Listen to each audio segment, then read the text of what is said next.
welcome back. If this is your first time here, I am Ashley. I am a Christian homeschooling mama of many here on our grace-filled farm. If you like things like this, make sure you subscribe, hit that thumbs up, and hit the bell so that you don't miss out. All right, we're going through that who, what, where, when, and why of homeschooling. Today is all about the how. Okay, you've convinced me I need to homeschool my child. How do I do it? Plato said, knowledge which is acquired under compulsion has no hold on the mind. Therefore, do not use compulsion, but let early education be a sort of amusement. You will then be better able to discover the child's natural bent. So how? A lot of times in public school, we are given busy work, which is work that really doesn't have a means to an end. It's just to keep your child busy. Don't always keep your child just doing busy work, doing that book work. That's not the how. A lot of children won't like that. They'll be resentful if they're sitting at a table for 8 hours doing worksheets. A lot of how we learn is getting out and exploring the world and asking questions and reading good books. There was a study done on play saying if a child plays to learn, they only have to do it 2 or 3 times to retain the knowledge. Whereas if they learn through worksheets, they had to do it like 100 times to retain the same amount of knowledge. So how? Through play. Play is powerful. Don't get turned off by this. But if you are this kind of parent, we are a Disney family. We love Disney World. It is so much fun. And we homeschool through Disney World. Talk about a fabulous place on how to homeschool through play.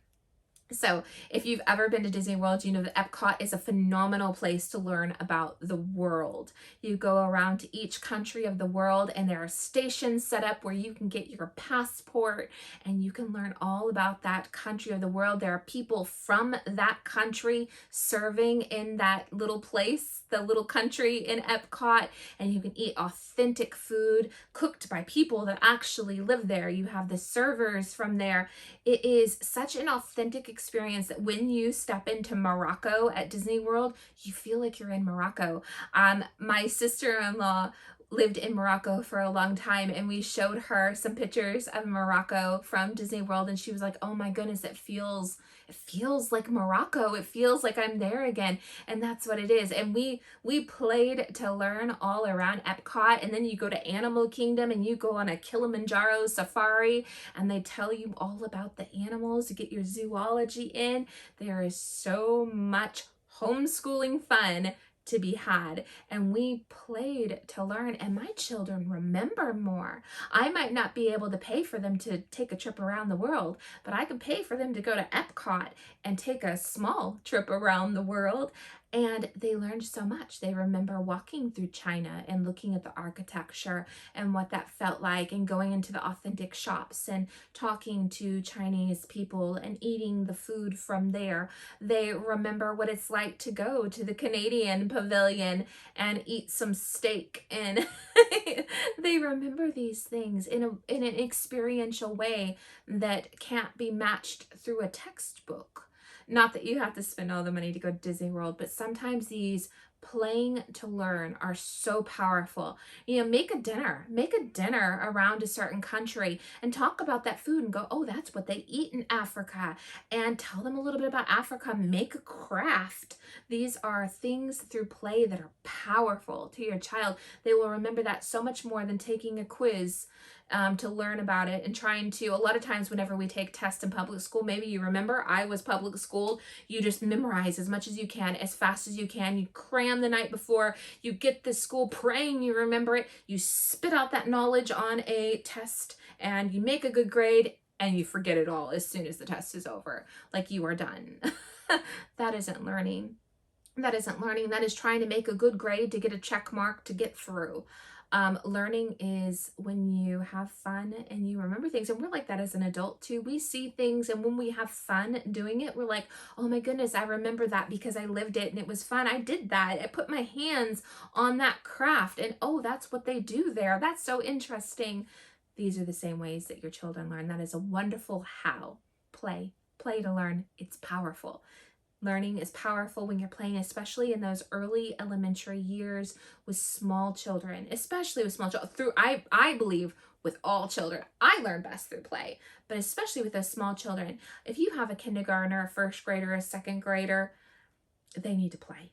That playing builds those synapses in their brain. It gets them thinking, it builds their IQ, it makes them more powerful for future education. Children are made to play for only a brief time in their life. God made your child to play because they learn through playing. They learn through touching and exploring and asking questions, because they will reach an age where they don't play quite the same way. God made them to play for a reason, and your child needs time to play. Charlotte Mason is one of my great inspirations in homeschool. I consider us a Charlotte Mason homeschool, and I love this quote from her. She said, "Do not let endless succession of small things crowd great ideas out of sight and out of mind. Don't make so much busy work in your school that you don't have time for the meaningful things that last for much longer." It's our job as homeschooling parents to enable our children to solve problems and think creatively. Bring those children with you wherever you go. Bring them into the kitchen. Let them help you cook. Let them ask all the questions. Do some cooking science. Teach your children those basic life skills they need whenever they leave the home. My eldest son and I were talking today. His favorite breakfast is biscuits and gravy, and that was what was on the menu for breakfast today. And he was in the kitchen helping me, and I was like, "Hey, this is your favorite breakfast. Do you want to learn how to make it? Because one day when you leave mama, I won't be there to make it. I mean, I'd like to think I am, but one day I might not be, and this is your favorite. Let's learn how to make it. First you cook the sausage, then you coat it in flour." And we went through the whole step by step. And now my 12-year-old son knows how to make his favorite breakfast for himself. This is real life. This is something he will use in life. We are teaching them to think creatively. We are teaching them to solve problems, not just memorize facts. I don't want my children just to be able to spit out a bunch of facts. I want them to be able to see a problem and know how to solve it. I want them to walk around with their dad and learn how to fix things. My son, oh my goodness, since he was 8, I have 2 sons, by the way, and 4 daughters. My eldest son, by the time he was 8, he knows how to go with his dad, turn off the water. If the water needs to be turned off, the water valve. I don't even know how to do that. I probably should. I can ask my son if my husband's away, "Honey, how do you fix that?" And he knows how to fix that at 12 years old, because he lives life with us. We live and do life together. And by the time he graduates out of my home, he will have the life skills he needs to be a man and to be a productive member of society. He will know how to take care of himself. He'll know how to, fix a car, how to fix a house, how to do the handyman things that he might need to know one day, but he'll also have some of those knowledge of how to, my son knows how to do laundry. He's been doing laundry since he was 6. We rotate some morning chores around here. Each child has one chore they do in the morning to help out the family. And we rotate, and he knows how to do the laundry. He knows how to wash dishes. He knows how to mop a floor. He knows how to do these things. He is a very capable boy. All of my children know these things, except maybe my 3-year-old. She's not there yet. But I'm teaching them life knowledge. This is one of the hows of how to homeschool. You want your child, we are not preparing them to get a check mark out of school. We are preparing them for life. We are not raising children. We are raising families. We are raising adults. We are raising a good member of the world to do well and succeed. Beatrix Potter said, and we all love a little bit of Beatrix Potter, she said, "Thank goodness my education was neglected, because it gave her room to be creative and form her own ideas." Weird kids, how to homeschool. Well, how do I homeschool? How do they get socialization? This is a question you'll hear. It's one of those hot push button topics for homeschoolers, those weird homeschoolers. With my kids yesterday, we went to a couple of different play places, and I was watching them and kind of smiling to myself at how proud I am of my children, because They are so kind to other children. I often see public school children and they're very reserved and they're very cautious because they've been in a system with children their exact age. You're put into this social experiment where you are in a room with children your exact age. And I don't want my children learning to be adults from other children. I want my children to be around adults and various ages of people learning, because real life has you with all kinds of people, all kinds of ages of people, different kinds of people. And often within that little box of school, you're with 20 other people your exact same age. That's not a natural situation. That's not real life. And I'm so proud whenever I see my children go to these play places. They are so kind to other children. My children love people, and I like to hope that's something I've instilled in them because I love people.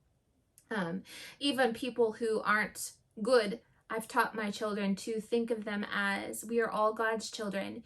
And Satan is real. He's prowling the earth like a lion, and he captures some of God's children and they make bad choices accordingly. So I've taught my children to bear in mind that bad people, people who aren't always kind, are just God's children who have been captured. And we need to think of them that way and help them to become free. So we love them, and we share truth with them. And my children have such a good attitude towards other people. And I see some other children who went through the public education system and they are so cautious and insecure. And if you've been to public school, I don't even need to explain that. We've all been insecure in public school and cautious of our peers accordingly. And my children don't have that. They're so comfortable with themselves. They've been so loved and taught to be comfortable with themselves. And I see these children that they're being friendly to, and they're like, whoa, why are you being nice to me? And they're like really cautious, but then they warm up to my children. My children are able to pull them into the fun, and then they end up playing together and being good friends. And that is another how to homeschool. I want my children to get out and experience real life. I want them to mix and mingle with people of all ages. I want them to see the people at the grocery store. I want them to meet the guy at the bank and see us interact and learn how to interact with adults. I want them to learn to ask for the lollipop at the bank themselves so that they feel confident speaking to people of other ages as well. My children are very confident in speaking to adults. And they also speak, I've had people tell me my children speak in a way that is above their age range. And I think that's because they've hung out with people above their age range. They've hung out with adults, intelligent adults. And I have never, and that is another how to homeschool. Don't dumb down the way you talk for children. Just because your child is 4 years old, don't talk stupid to your child. Don't dumb down your words. Use the big words. Use the vocabulary. I remember so many children in public school not even knowing what the word facetious meant because their parents didn't use words like facetious around them because it was a big word. Don't do that. Use the big words. Let your children hear them being used well, and your children will pick them up. Children are sponges. They will hear you. They will imitate you. Don't dumb yourself down for your child just because they're young. The next how to homeschool is run your own race. Your homeschool doesn't need to look like everyone else's homeschool. There are so many different philosophies and ways to homeschool. You're going to hear them all. Don't get overwhelmed and think that you need to do everything or you need to do it exactly like your homeschooling friend, mama, who's been doing it for 12 years, does it. Everybody is different. Run your own race. Tailor make that education to your child. If you are unwell one day, teachers have sick days, that's okay. Maybe you put on an educational video and you sit there and you hug your child, and that's okay. Run your own race. Do the best for your child. Love them well. It's gonna be okay. And on that note, your homeschool can be as simple or as complicated as you want it to be. So how to homeschool, this is completely up to you. It depends on what you want. All that you need to do on the how to homeschool is make sure that there's peace in your homeschool. If, however, your homeschooling has stolen your peace and you no longer feel peace in what you're doing, your children are upset and you feel your nerves are through the roof, then then you're doing it wrong. Don't homeschool that way. Homeschool in a way that gives you peace, and that can be as simple or as complicated as you want. So you can wake up in the morning like I do. Our homeschool morning usually starts out, like I've said, with mama waking up. I have to finish 1 cup of coffee before we start bouncing. That is the rule. I am intentional to hug each child and tell them I love them and ask them how they slept. We sit on the couch. Mama finishes that coffee, and then they usually watch an educational video while I am making them breakfast, whatever that is. I've mentioned we like hopscotch. We like a couple of different things. There are some good things out there, some simple things that you can put on for your children or have them read a little. And then I make breakfast. And then after we eat breakfast together, and then after that we sit down and we do our morning time, which is a very Charlotte Mason philosophy kind of thing. And after 9 years of homeschooling, I have found this is the best fit for us. We really enjoy those kind of lazy mornings where mama is reading out loud. And if I leave it to nighttime, a lot of people like to read at night, and I do read a little at night, but not a lot at night. I get too tired, and I would just scratch it off our list and probably not do it because I would just get too tired. So the best fit for us, running our own race, I read for 2 or 3 hours in the morning while my children lay around in their jammies and they drink some tea or some juice. I have some tea drinkers in there, and they relax and they get their morning sleepies off. We have busy boxes around if a child wants to grab a busy box and build. They love grabbing the tub of blocks. That is the favorite at the moment. We also make some slime here and there, and slime is very controlled in my house. I keep slime under lock and key, and the only time the slime comes out is during morning time. They get their slime and they sit there and they squish it and they stretch it while mommy reads. So that is a big one as well. But we have our morning time. I read history. I read some good living books. We read science together. We're currently working our way through the Little House series. We love reading Christian heroes. And now we always start our day off with a devotional. So we're reading through the Bible together. This is our morning for about 3 hours. And then after that, we have what I call table time. I use table time loosely. Some of my children go to the kitchen table while some of my big kids go to their computers. We are doing teaching textbooks at this point with some of the older kids, so they go do their math on teaching textbooks, which I highly recommend. It's just, I've tried to do math several different ways, and there are several good ways to do it, and I do it differently with my younger children. But those older children, teaching textbooks seems to be working out best for us. But anyway, some of my older children go to the teaching textbooks while some of my younger children go to the kitchen table. And at this point, I am starting to make lunch. And while I am making lunch, and I'll go back and forth from making lunch to tidying the kitchen to sitting down, kind of planning my week in my calendar. I love my happy planner, so I'll get out my happy planner and write down my list for the day. I am very pen and paper list kind of person. And while I'm doing that, I'll start walking around the table, answering questions and helping the littles work through math and some language and things like that. So we do that, and then we have lunch, and then we do nature studies where the children go outside with their sketchbook and they sketch something that we've talked about in our morning time. We read through nature anatomy. They'll sketch something from that, and then we have a rest time, and then they have free play time. They play the rest of the day, and we have dinner, and then we do something fun as a family. Maybe that's watching a movie or playing a game, and then we always go upstairs to bed early, and I read to them, and they tidy their rooms, and we get ready for bed. That's our day. And that is how we do homeschool, and that is how it works for us. We enjoy it. My children love their school. They are so excited. My eldest son recently had a friend over to be with us, and he was so excited to share with him how we do school because my eldest son loves school. It's part of his life. It's what he does, and he enjoys it. It's not a task. It's just him spending time with his family and growing and learning all the things. Two more important hows of how to homeschool. The biggest how of them all, don't give up. Make a resolve to persevere, because as you go, you will grow and you will learn things, and you'll figure out what the how is for you, how it works, how to run that own race for yourself. Another important how, legally how the laws in your state affect your homeschool. How can you actually homeschool?